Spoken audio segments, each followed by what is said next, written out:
Well, I am Jane Hogan. The show is Wellness by Design.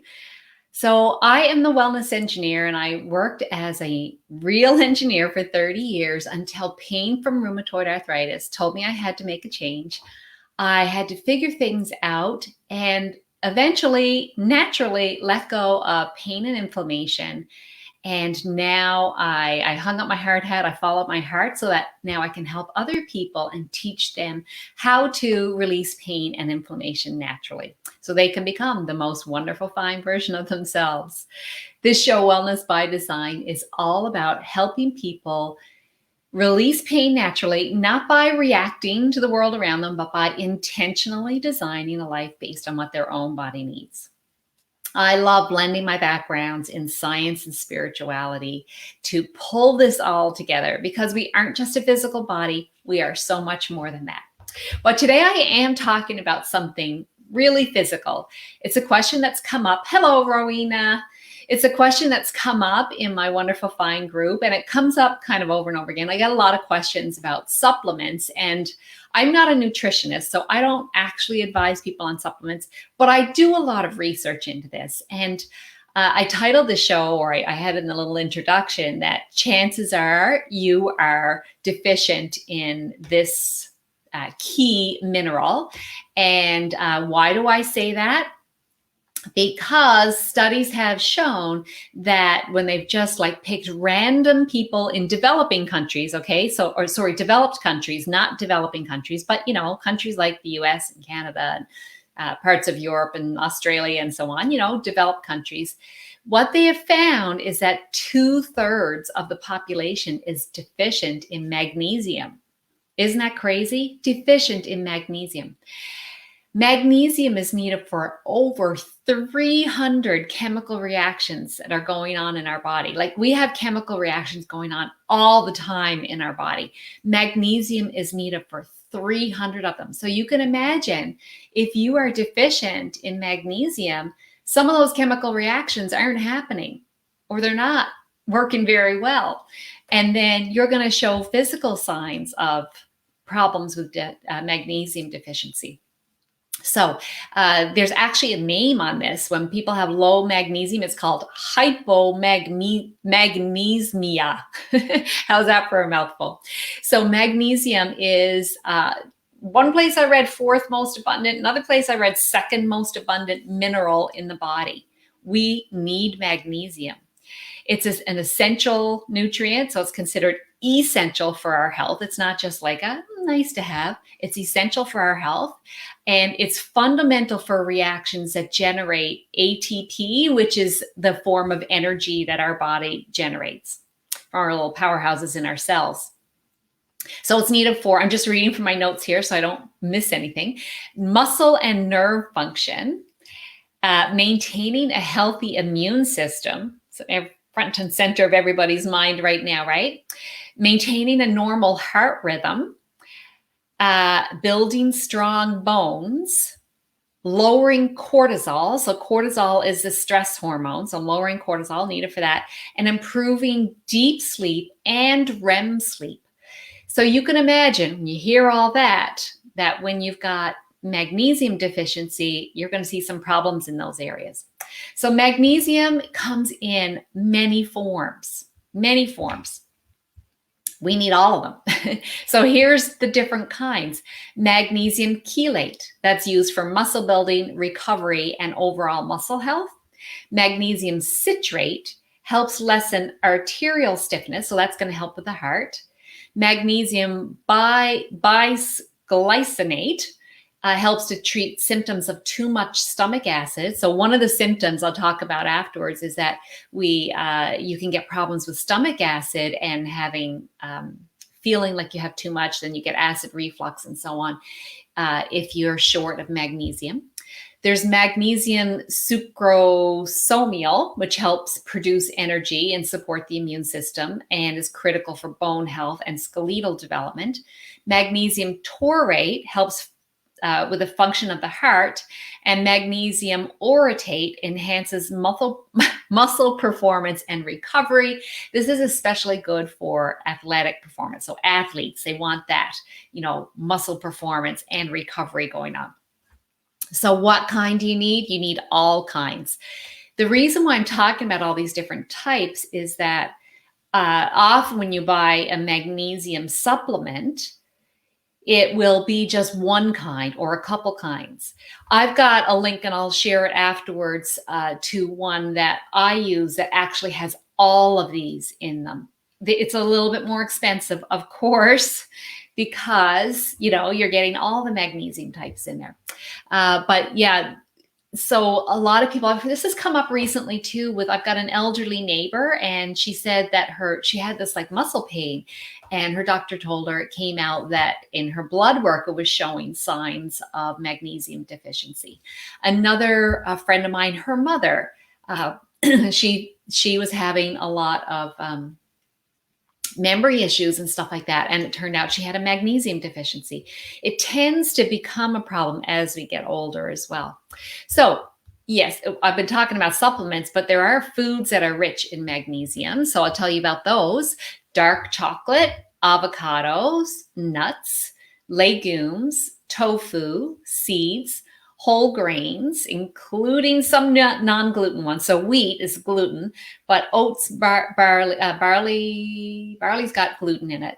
But quinoa and oats do not have gluten, so they're a good choice. Fatty fish, such as salmon, mackerel, and halibut. Bananas.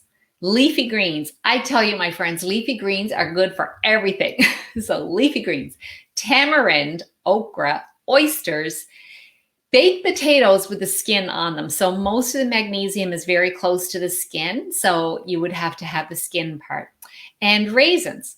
Now, those are all magnesium rich. For me personally, I don't eat some of those foods because they, for me, are inflammatory, like legumes. I don't eat very many legumes. Nuts, you got to be careful and not have too many nuts every day, like no more than half a cup. So anyway, that's just some ideas. So you can get magnesium from foods, but here's the problem. So those are magnesium rich foods. In theory, they should have lots of magnesium in them. The problem with a lot of these vegetables is that the magnesium gets depleted from the soil. When magnesium gets depleted from the soil, well, then the plant that's grown in the soil doesn't have the magnesium either. How does this happen? How does the depletion happen? Well, in these big, monocrop type of farms, like big industrial farms, they grow the same thing over and over and over and over and over. And so, of course, the soil gets depleted. So then they would have to use a fertilizer that's got magnesium. They may not be doing that. So that could be a problem. So if you buy your vegetables from a smaller farmer that's naturally, they're rotating their crops, they're growing a variety of things, you would tend to have more nutrients, including magnesium, in those types of vegetables that are coming from smaller farms like that. All right. So you can, some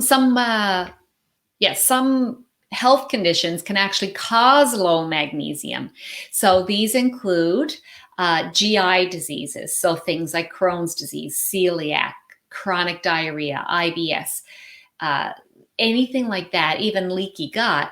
The problem is when your intestinal health drops down, you don't absorb very well. So even if you're eating magnesium or supplementing with magnesium, you may not be absorbing it if your intestinal lining is not robust and healthy. So I've talked about the intestinal lining before, but in case you're new to it, our small intestine, it's lined with villi like a shag carpet, and that gives us all this surface area for absorption. It actually is about the size of a tennis court. That's how big it is for absorbing all these nutrients. But if your intestinal health is not very good because of illness or because of the type of food that you're eating, or maybe some medications and so on, stress as well, then you just don't absorb stuff very well. So that can actually lead to magnesium deficiency and other things as well, iron deficiencies and B12 deficiencies. So let's see. Yes, type 2 diabetes is another condition that can lead to magnesium deficiency, alcoholism, and just in general, aging is associated with lower magnesium levels. Okay, Rowena says, I bought spinach on Saturday and had to throw it out yesterday. Not much nutrients left in that. No, and I live in Newfoundland and I know Rowena does as well. And lots of our produce isn't grown here, so by the time we get it, it's probably lost a lot of nutrients. So I'm so excited about summer being here because I've got my greenhouse, I got my garden going, so I'm growing my own stuff. So I know that it's going to be really high in nutrients, and it's organic. I'm fertilizing it, but with an organic fertilizer, so I know it's just going to be good for me. So I encourage you to start growing stuff. You can just grow stuff in pots. You can grow some lettuce and spinach and other things like that in pots. It's really not that hard to do, and you don't need a great big space to do it either. And then you're growing your own stuff.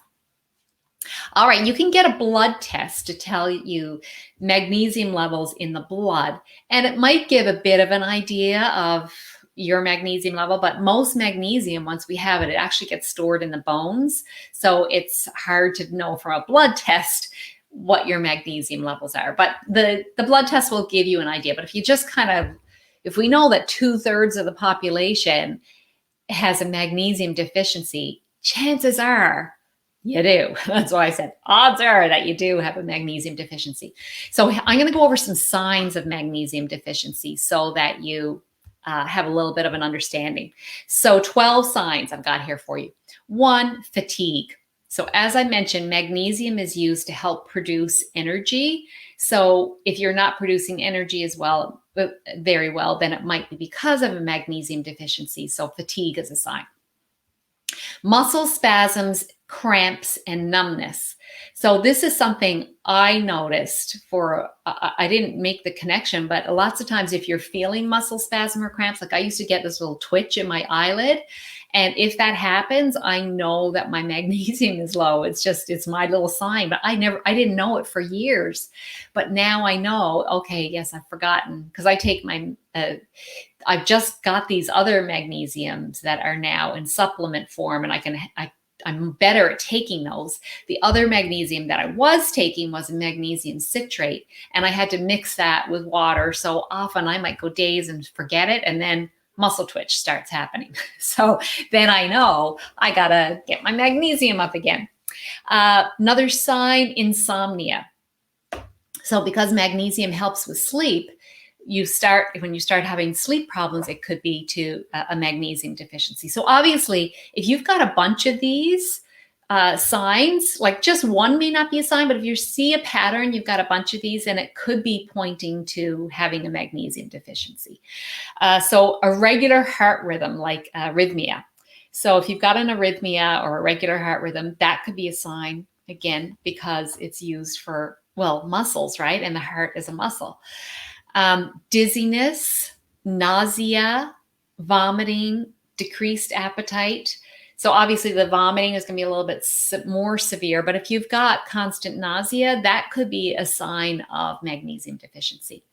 Some brain issues. So migraines, confusion, irritability, anxiety, panic attacks, any of those kinds of signs, they're all brain issues really. So any of those could also be pointing to magnesium deficiency. High blood pressure, so which comes first, but it could lead to high blood pressure. Type 2 diabetes could be coming from magnesium deficiency. Osteoporosis, so because our bones store magnesium, when we've got low minerals, including magnesium, then we could have bone loss happening. Constipation is another sign of magnesium deficiency. And actually, the magnesium that I used to take, the magnesium citrate, it's really helpful for relieving constipation, actually. So that's how you know when you're taking too much, if you start to get diarrhea. So you would cut back a little bit. But it does help with constipation.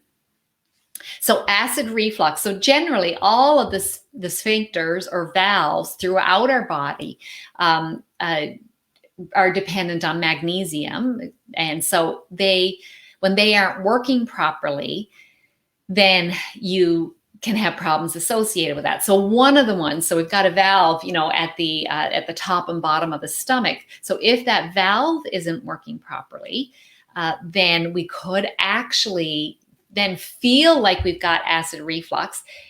We might think we have too much stomach acid then, and we might start popping antacids when really the problem is not that we got too much stomach acid. The problem is that we've got a valve problem, which could be due to magnesium. I know another valve problem can lead to a small intestine bacterial overgrowth, which is something I had for a while. So there's a valve between the small intestine and the large intestine that should stop once you got digested food has gone through from the small intestine into the large intestine, it should stay down there.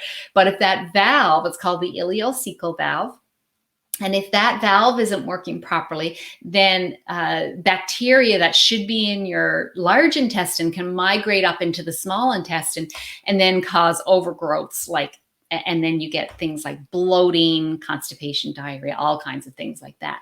So that could be another problem. So there you go. It's 12 signs of magnesium deficiency. So consider it. Now, when you are taking any supplements, look at the ingredients, see what their non-medicinal ingredients are. Sometimes these, especially cheaper ones, have a lot of fillers. They may have gluten. They may have sweeteners, thickeners, all kinds of things in them. So you really get what you pay for when it comes to supplements. So be aware of it, read the ingredient labels. And if you have any questions, I'd be happy to answer them. And meanwhile, I will share with you a link to the one that I get. And I think they've actually got a special on. So it's from a company called BioOptimizers. So I'll share that link with you. Hope you found this useful and informative. Let me know what you think. Let me know if you got any questions. And I hope that if you do suspect that you've got a magnesium deficiency, that you try some of this and just start noticing your symptoms and if they've subsided. All right. Have a great day, my friends. Thank you for tuning in to Wellness by Design, and I will see you again next week. Bye.